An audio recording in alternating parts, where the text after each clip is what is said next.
My name is Richard Danzig. We're delighted to be here as a panel of three reporting to you on a study that we concluded in December of this last year, 2 months ago, on China-US technology disconnect issues. Two central participants of this study, in addition to me, were Christine Fox and Loren Lasky. Each is going to say a little bit about the background they brought to it, but I can say that Christine has overseen the project from the standpoint of Johns Hopkins Applied Physics Lab, the sponsor, and in addition wrote a paper on artificial intelligence. And Loren provided broad China expertise. He's presently a student at Yale Law School, a position that I applaud because that's what I did a half century ago. But in addition, he has a rich career as a journalist and background in China and provided expertise in that regard, and then is co-authored with me of an overview paper. So I think a way to begin this discussion is we've agreed to just reflect a little bit on what we think we learned from it. And we agreed that Loren would go first in addressing the question of what it is that, if anything, he discovered in this, picking one example, that was relatively new to him. We agreed on Loren going first because he was youngest and we could make him do it. But then Christine will go next because she's closest in age to Loren. And then Loren. Great, thank you, Richard. I think this, it turns out, I think for a number of years, I had worked in journalism in China and then at a think tank in New York, looking at the US-China relationship from a technology perspective. It turned out I was looking at this question of US-China connection and disconnection from various angles and various pieces of it. And I hadn't before really thought about looking at it all together. What does the US-China relationship look like in a range of sectors, and what would disconnecting in these sectors look like? So when Richard approached me with this idea, I was, extremely excited that, we could look at this as not just US-China relationship when it comes to semiconductors, or not just the US-China relationship when it comes to biotechnology, but overall, what do all these sectors tell us about US-China interconnection, and what are the prospects for actually disconnecting, as has been popular to say, and are suggest in media and what government officials have been saying for a while. And I think that the major revelation, and I think takeaway from this project, has been just how complex that interconnectedness really is. That there isn't, I think when we talk about decoupling, we talk about, a unidirectional movement, moving the US farther away from China. And we talk about interdependence, we talk about moving the US and China closer together. But in reality, there's no unidirectional nature to this. The relationship is extremely complicated, and trying to pull take away some type of connection between the US and China creates new forms of dependencies. I think one area that we really saw this was with semiconductors, where trying to withhold semiconductor manufacturing equipment from China would actually, bring us closer together with China when it came to selling finished semiconductors, because the Chinese would rely more on us. So the picture of this is a really complicated organism, one that, with all these unintentional side consequences that come from messing with it, I think was really the takeaway I got from this. I want to say something about that myself, but Christine, you want to go next? Sure. Thank you, Richard. And thank you, Loren. It's just a pleasure to be with all of you. This has been a fantastic project for me to be associated with. It was Richard's idea, as Loren just said, to look across a lot of sectors and consider this. So for me, I echo Loren's big takeaway of the complexity of this and the fact that there is no one path. But I think the surprise for me from doing this study was the degree to which we are actually already on a path for separation. I come from a national security background. My background first, before coming to Hopkins Applied Physics Lab, where we do a lot of work in technology for national security applications, I was in the Department of Defense. And from those perspectives, from that national security background, I saw this as a world that was intertwined, and intertwined in a way that I had thought deeply about for a long time as to what that meant. And it meant good and bad. It meant challenges in that we had to provide security within an interconnected system, but it also meant some good things, like we would have visibility into things. We would be engaged in conversation. There wouldn't be as many hard things to ferret out because we would be talking about them.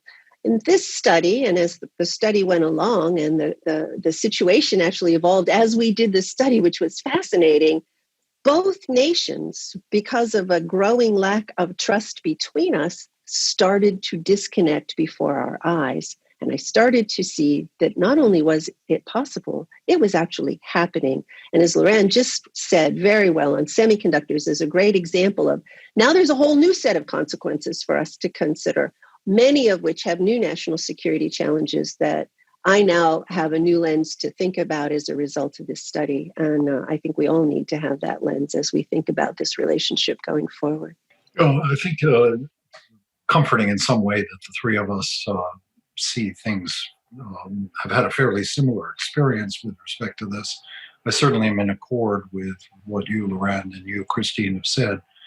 My own background is sort of between Christine's and Loren's, because I've been in national security as Christine has been, but particularly I've had more engagements on China issues in recent years as Loren has had.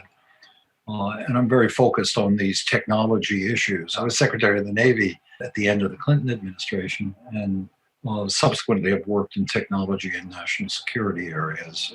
So the study was, for me, very central to my interest. There's kind of a contradiction, I think, between the ambition we had, which Loren well stated, and the achievement we had, which Loren also well stated and Christine has. It was to look across all these areas and arrive at an integrated view. When we looked across all these areas, we arrived at a view which was striking for its disintegration.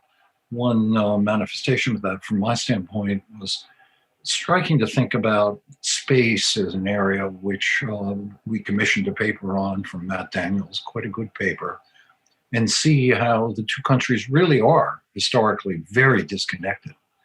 And then we looked at an area like biology, where we had a paper that brought home how really free the discourse is, and the interchange and investment and the like between China and the United States, and very little impetus to less of that, though there are some issues, particularly post-COVID, that are worth talking about. So then we deal with the fact that this is a very challenging environment from the standpoint of technology integration. And there are a lot of in-between cases. Christine wrote about one of those in AI. And when you begin to come to grips with the technology itself, another divide arises, besides the one that you mentioned, Christine, which is the relationship between the United States government and its private sector, where so much knowledge is in the private sector. And the US government is not typically extremely well informed about that. And the private sector, concerned about excessive regulation and the like, is resistant to that involvement. So it becomes very hard to put together the whole puzzle. And for me, one of the operational implications in this, and I'll stop with this just by way of sort of introduction, is whatever you think should be the case, what is the ability of these two governments, the United States and the People's Republic of China, to actually manage this situation? Given the dispersion of data expertise, differentiation, and the like. I don't know whether you, Loren, and Christine arrived at a view about that.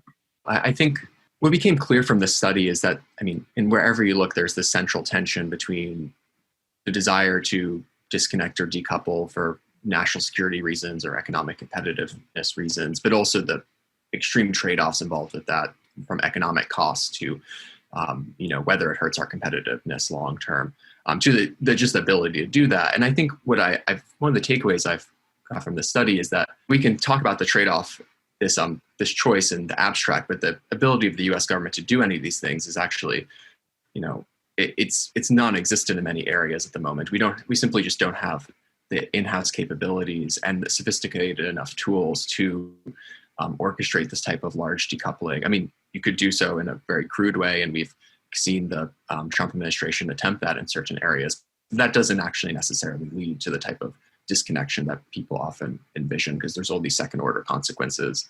But I mean, I think that actually seems to be, because there's such a lack of capabilities, that does seem to be the area where we can make the most progress right now, where the US government can think through ways to expand its capacity to monitor supply chains, to understand complex industry developments, to actually forecast where these industries are going, because we're starting at a very low, a low aptitude for that. Loren, do you think China is very different in this regard? Is this an asymmetry, or is China basically afflicted with the same problem? I think that's a great question. I think there it would one depend on which sector we're talking about. I think given that a lot of the Chinese economy is managed by state-owned enterprises, which have are run by officials that have deep connections to the Chinese Communist Party, there is a greater coherence or unity between the government and industry. So the information will probably travel much faster.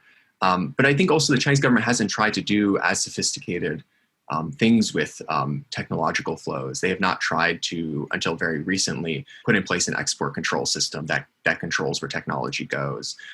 They've not thought seriously about weaponizing choke points until very recently. And I think as they think about doing that, they realize that they don't necessarily have the capacity to predict what are going to be the second order consequences of these actions. And we're seeing that right now, I think, in rare earths, where there is chatter from the Chinese government within the Chinese government about trying to weaponize that supply. Most rare earths are produced in China and sent all over the world and used by companies from defense, companies that make F-35 to smartphones. And there's a eagerness in the Chinese government to use that supply to limit defense contractors in the U.S. their access to these rare earths. But there's suddenly a question about, can they actually do that without leading countries like the U.S. to develop their own supply? There's questions about whether it'll hurt Chinese businesses. So I think they're suddenly starting to grapple with the questions that we are grappling with here. So yeah, I mean, that's a long answer to the question, but I think it's a complicated one. I think that it underscores that if you're going to run a campaign of disconnection from the U.S. government standpoint, you're going to need to secure the support of the U.S. private sector in a way that's willing, and of our allies. We haven't talked yet about allies in this conversation, but they feature large in the papers, and therefore there's a conceptual problem, but there's a political problem. And the political problem is engaging a genuine commitment from the private sector and from our allies. Otherwise, their abilities to deceive you by working around things, by hiding data, by developing new technologies, et cetera, will cause your policies to fail.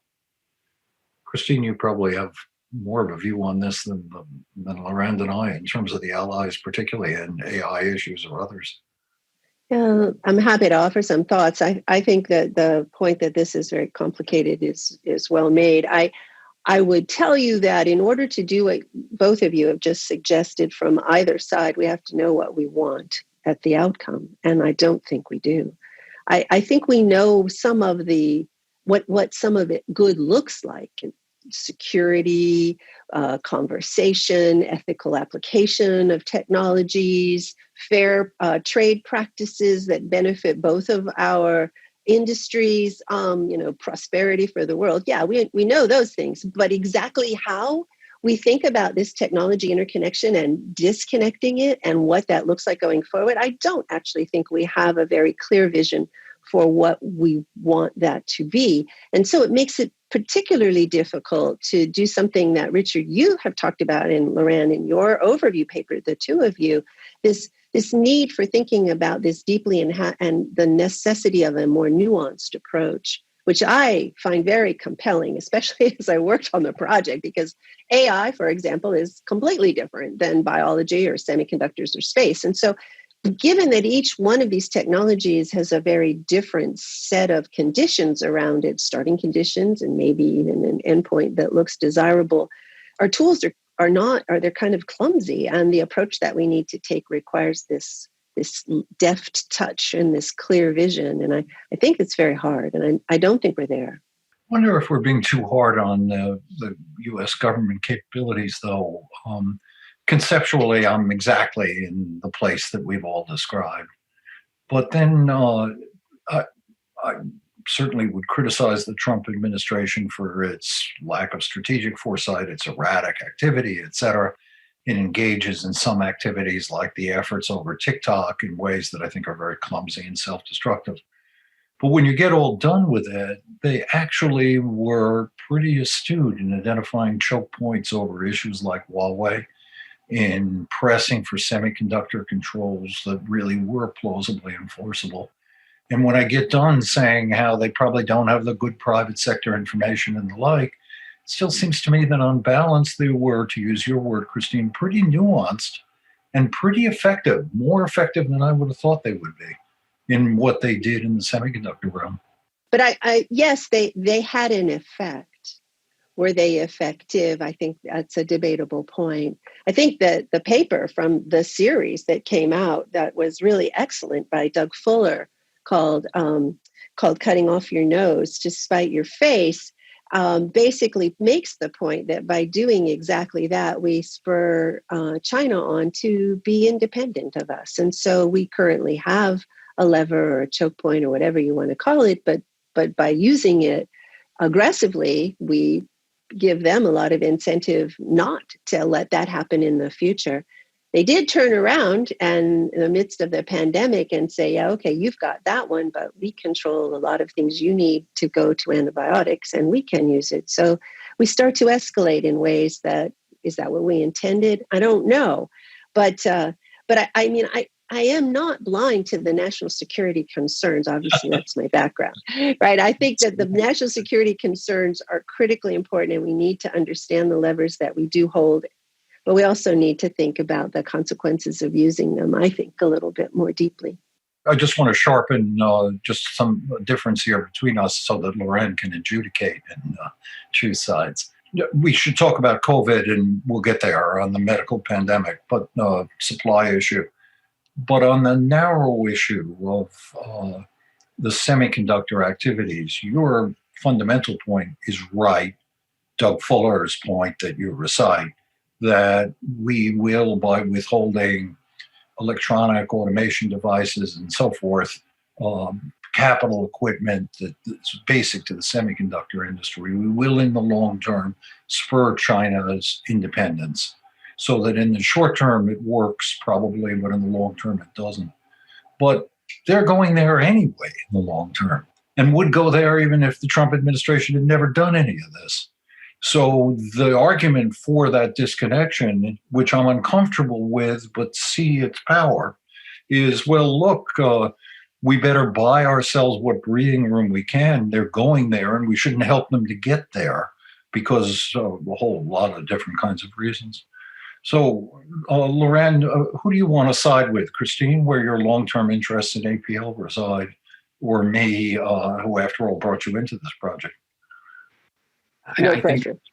I think I need a turncoat and go to Christine's side on this one, and maybe put some of those assumptions there under a stress test. I think what you just said, Richard, is a very reasonable view of what the strategic nature of you trying to use choke points on semiconductors to slow down China. That if China's heading in this direction, if China's going to indigenize the semiconductor supply chain, we might as well use what we have right now to sort of, kick them in the knees and run a little further, a little faster. My issue with that is I think we're not actually quite sure what the counterfactual was here. I mean, China has long expressed desires to indigenize semiconductor manufacturing, but it's been quite unsuccessful. And it's been in part quite unsuccessful because industry has not moved in lockstep with the government. Industry has been quite happy buying chips from the United States and elsewhere, and Huawei included. So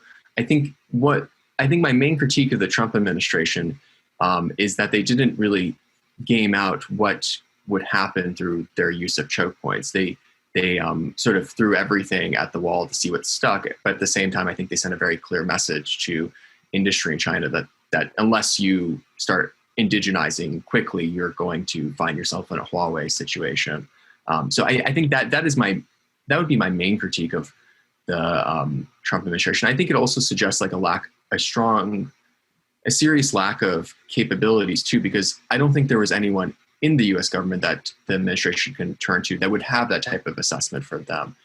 But going forward, as the Biden administration thinks about continuing to utilize targeted choke points to slow down Chinese development, you're going to need those assessments, and you're going to need to really game out what are the long-term effects of these of weaponizing supply chains in this manner. And if you were in the White House talking with Christine and me, say, and there was an advocacy for this kind of policy in the semiconductor arena, which you summarized, no doubt referring to some ancient Chinese proverb as "kick them in the knees," would you do it by and large, or would you say, well, what I'm doing is accelerating the Chinese commitment to independence, and therefore I should take a much softer line?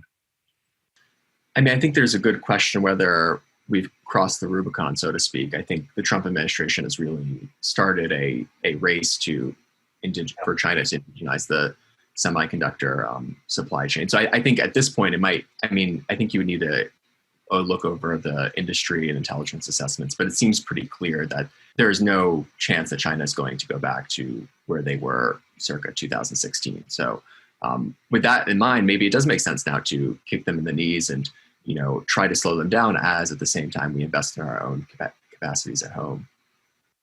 It's interesting, by the way, that your referral to looking at the intelligence reports, which is perfectly sensible, brings us back to the fact that you've earlier observed that it's unlikely the intelligence reports are very well informed because of the flow of information, et cetera, et cetera. What you really need is some private sector help on that. But of course, all your private sector actors have a stake in the game, so their views are likely to be biased. So you need some independent capability, which brings us back full circle. Did you want to say more on this, Christine, or raise another topic yourself?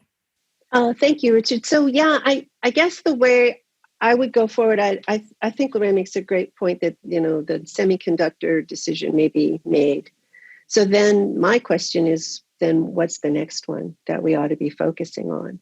And how should we be thinking about it? And, as I dug more into reading all these fascinating papers and working with you both and thinking about the implications when you wrote your paper, the thing that became clear is that if this is successful, we very well could end up with a very divided world in our digital way of life.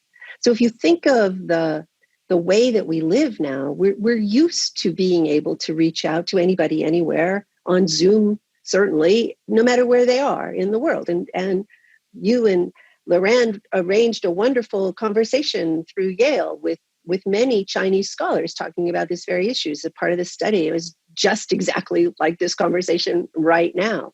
But if they splinter the internet, as they seem to want to be on a path to do, if they start to offer alternatives to Western technology that has been dominant, to nations and fledgling governments that see their way as better, then we're going to start to divide up the world again, and that cohesiveness will be lost. And I don't know that I think that's in our interests going forward, and I honestly don't know what we can do about it at this point, but I would sure love to be thinking about that. For myself, the implication of what you've just rightly said is beyond the points about the need to sign up allies and the like, is that you need to be pretty selective, that the world that we would hope to establish would be one which fences off a small number of areas, as, for example, historically we've fenced off nuclear physics, some aspects of it. You'd want to fence off some small number of areas and keep them small. And the problem is that it's not only demanding in all the dimensions we've mentioned, understanding the problem, getting the private sector to agree, getting the allies to agree, but it's also demanding in the sense that it's a two-party game with China, or it's a multi-party game when we include private sector and allies and the like. But the Chinese own decisions will have a big stake in it. And I think I became increasingly persuaded, and Lorraine, in part, you're responsible for this, with a view that the Chinese are headed in that direction regardless. And that this isn't really our we're not driving that train. We may affect its speed and its angle, but not whether the train actually is progressing down that track. I completely agree with you, Richard. I think some of the most interesting questions to deal with on this project have been the ones where we're not in the driver's seat, so to speak. So, I think this project was organized around a question: does the U.S. want to disconnect from China in all these areas? But in many of these areas, China's already made up its mind, and we're, put in a position where our options are somewhat limited. And I think, the internet is a great example of that. And, China in the early 2000s decided that it wanted to decouple from the US, and it's moved, with a lot of resolve in that direction, and shows no desire to move, back at all. So I think that raises interesting questions for decisions like the Trump administration's to try to ban TikTok.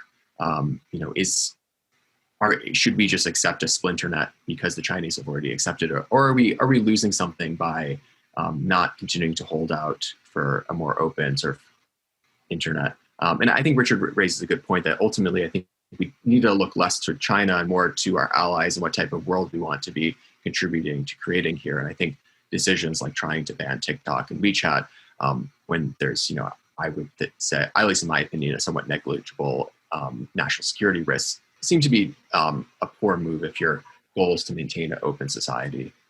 And here for me is the most central example with respect to the Trump administration and how I'd criticize them, because they essentially moved, as was their style, in a highly unilateral way, and then attempted to bludgeon allies in support of, for example, the restrictions on Huawei. And that bludgeoning was sometimes successful, but not by any means always, and over the longer term, it poses really fundamental problems in terms of enlisting the support.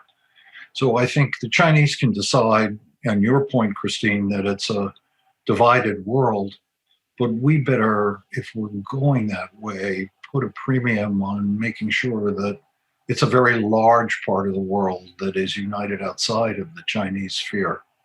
And that means, among other things, a much more collaborative view, both about the development of our policy and our sharing of technology and the like.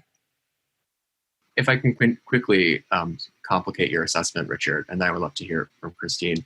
I think you're absolutely right that that the Trump administration very much did not like working with allies. But interestingly, the TikTok ban was an idea that it got from an ally, from India, which banned TikTok a few months before the Trump administration banned it. It was, I think, Pompeo, Secretary of State Pompeo, saw Modi ban TikTok and thought this was a great idea and that they should do it too. So I wonder as I think we frame working with allies as the solution to everything, which in some ways it's part of the solution to everything. But I think we still need to be prudent about how we work with allies and what direction working with allies takes us towards.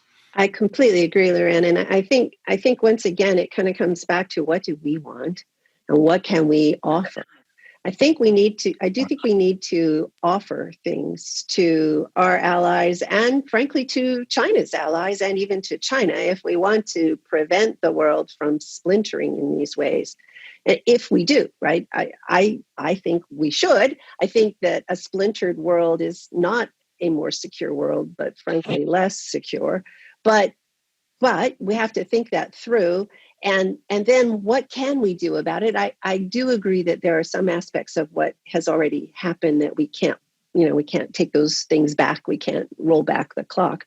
But what can we do positively going forward? If you look at Huawei, for example, it's an opportunity for China to not just export their technology, but a lot of their practices. What do we have as an alternative? What can we offer that provides countries something that is technologically comparable, but without the baggage?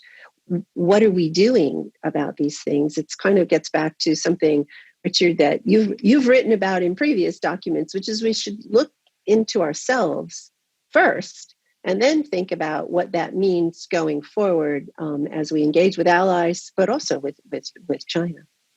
Yeah, to me, this raises three interconnected points. One, the first two, I think the three of us very much agree on. The first is much more reward to a positive approach that develops robustness in our technologies and so forth than to a negative one that attempts to cut off others. It's the sort of historically described as the run faster school. You're not so much kneecapping the others as you are investing in our capabilities. The second point is one that we mentioned in the paper and has also been mentioned in some earlier work from Hopkins Applied Physics Lab, particularly the preface to strategy document a couple of years ago, which is that the U.S. tends to think about these things with a worldview that's conditioned from the post-World War II experience and the Soviet Union Cold War. And in post-World War II, we had 50% of the global GDP. We had the world scientists. Because they had emigrated from Europe, we were at the center of power. And our ability, therefore, to control these developments was much greater. And obviously, the Soviet Union, at least we see more clearly in retrospect, was hobbled by the nature of its system and its repression and the like.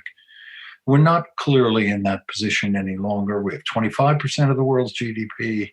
China is expected to surpass us by one measure or another over the course of the next decade.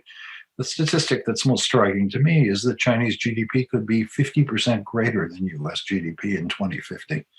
Long-term projections are suspect, but you have to take account of that possibility in your thinking. The third point, though, that maybe the three of us disagree on and didn't prove to be very salient in the end in what we wrote, is the degree to which we either think the dominant way to achieve protection is by creating walls, self-sufficiency, or by creating interdependencies so that we deter, in this case, China, from being willing to establish a chokehold on some of our weaknesses. It accepts the fact that we are dependent on China in some dimensions and tries to deal with that by making sure they're equally dependent or more dependent on us. So your earlier example, Christine, of COVID is suggestive in that regard. The COVID medical supply situation caused a number of problems, but in the end, the Chinese didn't use that to cut us off. In the end, the Chinese, by and large, did supply us. And I might add, I think we have a lot of opportunities for potentially cooperating with the Chinese in sharing vaccines and therapeutics and developing surveillance. And so my own view is the world is probably better structured if we can create interdependencies than if we predominantly attempt to wall ourselves off. But I don't know how evocative that view is for the two of you or other people. So I actually agree with you. I think you need to do that with foresight and purpose and not be surprised to find out, oh, we're dependent on China here. That's an unpleasant surprise. I think you want to be eyes open on this. And I think you want to look deeply into the consequences. But as I said at the very beginning, from my perspective, that has been happening. This unintended consequences of rapid division, I think, is where we haven't been thinking about things as clearly. So I agree. I think you want to maintain connection. I think you want to maintain connection because it also allows you to maintain really robust dialogue. I think it's going to be hard. And I think that China no longer feels very incentivized to work on it as hard as perhaps they used to. And so that's a concern for me. But Loren, what do you think? Oh, well done, Christine. I'm going to slightly disagree with both Richard and Christine and say that I think the choice presented is a reasonable way to present the options here. But I wonder if they're not, in fact, mutually exclusive. And in fact, a more stable and confidence-inducing approach is one that involves both trying to strategically build walls for the purpose of building domestic capacity in areas that are sensitive and strategic, while at the same time attempting to maintain interconnection in all the areas that Richard and Christine mentioned. And I think it's important to note here that although we are discussing the moves over the last 4 years to disconnect from China, overwhelmingly, the US and China are still extremely interconnected. In some ways, it's the real story here is how little has changed, not how much has changed. And I think it's a safe assumption to say that in many ways, the US and China will remain interconnected, even as the two countries undergo this period of jockeying over manufacturing and supply chains. But I think the point I want to make here is that in some ways, I think we spend a lot of time looking at the smoke and not the fire. And I think in this case, a lot of our concerns about China have to do with the loss of manufacturing at home. I think Huawei is a great example of that. We would feel less insecure about Huawei if we still had a telecom manufacturing base here in the same way we did in the 1980s. The lack of a telecommunications equipment integrator is the sole cause of our not the sole, but I say one of the major causes of us falling behind here. And I think there is a lot to be said that as we lose manufacturing to countries like China, we suddenly gain a deep sense of insecurity because we cannot influence industry trends in the same way we could. So I think it is worth us thinking whether strategically putting up walls to rebuild that capacity is ultimately good for the long term. And you so nicely made the point that this requires a nuanced approach. Well done. This may be just too hard a question, particularly in our ebbing minutes, but Miranda, how would you advise Xi Jinping? I'm assuming he hasn't already asked you. I'm afraid he's not. I mean, I think unfortunately the advice that most I'd say Western commentators and observers of China have given over the last I guess almost 10 years, Xi Jinping has not heeded and gone in a very separate direction and continues to go in that direction. But I think my one piece of advice would be to be wary of not just the economic disconnection, but the information disconnection between the US and China. I think an area where China has been a prime mover in disconnecting from the US has been in terms of just the information flows. And that's not just internet traffic, it's stories and journalists reporting on the ground. The massive outflow of U.S. journalists from China that have been kicked out or had their visas expire over the last year is I think it's the big story that everyone missed of 2020, and that really shapes what we know about China. It shapes how our strategic calculations are going to be formed in the United States, and as the information grows less, I think we're going to assume the worst of the Chinese. And I think to a degree, a lot of the fears about China and a lot of the fears about its manufacturing programs like Made in China 2025 come from a lack of information about what's actually being done on the ground. So I think in some ways, I think China is shooting itself in the foot by not allowing U.S. journalists to continue to report there freely. And I think in some ways they're setting themselves up for the world to sort of fear the worst of them. Certainly the advantages that we've got arise from those of free flow of information, immigration as well, openness as a society. And per Christine's earlier point, we just have to double down on that, regardless, because this is in the nature of our strengths. I wonder, though, if they're just locked into, given the priority of maintaining Communist Party control and the genuine belief I think they have that they have to remain so tightly coupled as a society because the centripetal forces are so large that they, in fact, are inevitably committed to, or naturally committed to, this confined, separate way of controlling information and the like. And then, as you're saying or implying, that naturally also connects to an inclination to have protected independence and decoupled technologies because it's a source of everything else in their society is decoupled. So you better decouple your technologies too, or you have a source of connection to the outside world that's unnerving. So in the end, we come down to some very deep characteristics of the two societies in these problems. You get the last word, Laura, and then Christine. I think in some ways the last 30, 40 years have been, interesting in the way that the Chinese government has been able to maintain that tension between allowing international journalists to report not entirely freely, but pretty freely on what was happening in China while maintaining strict controls at home to maintain stability and controls on information in terms of censorship online. And, you know, I don't think it was that they found that holding that tension or that contradiction untenable. I think they just found it a nuisance. I think they found the New York Times, pesky New York Times journalists reporting on Xi Jinping's finances just something that they were not interested in having to deal with. I think the Chinese government's control of the domestic population and the resilience of the system, I think, is something that we no longer need to think about the government, collapsing because of a news story from the New York Times. I think they have they have control of the country and don't need to worry about that. I think it mainly is more of a petty point, and I think the government might be missing something in terms of the strategic value of that of that information. I just want to footnote that this also casts some light on two quite interesting papers in the series that we haven't referred to, which are on the Chinese students in the United States, some 350,000. And this poses both basic issues for the United States. What does it mean to disconnect with respect to those students? And for China, this is an outlet to the world that in some respects is really surprising. It includes Xi Jinping's daughter.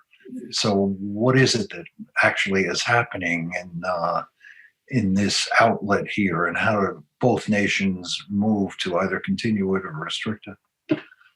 Christine, you get the last word. Well, thank you. I think that this panel conversation just makes clear just how complicated, but how important this issue really is. And it's just been a privilege to work on this project with the both of you. And I just want to thank you very much for everything that you've done on it, and commend anyone who's interested to reading the papers that are on the Johns Hopkins Applied Physics Lab website. And with that, I'll turn it over to you, Richard, for the last word. Well, I also want to express my thanks to you, Christine, for being just essential source of support to the project and contributor to it in its thinking, and to you, Loren, for adding so much to the expertise. And despite an unfortunate tendency to side often with Christine in our disputes, making admirable contributions throughout. So I think that ends our contribution to South by Southwest, and we look forward to future conversations with many in the audience. Thank you.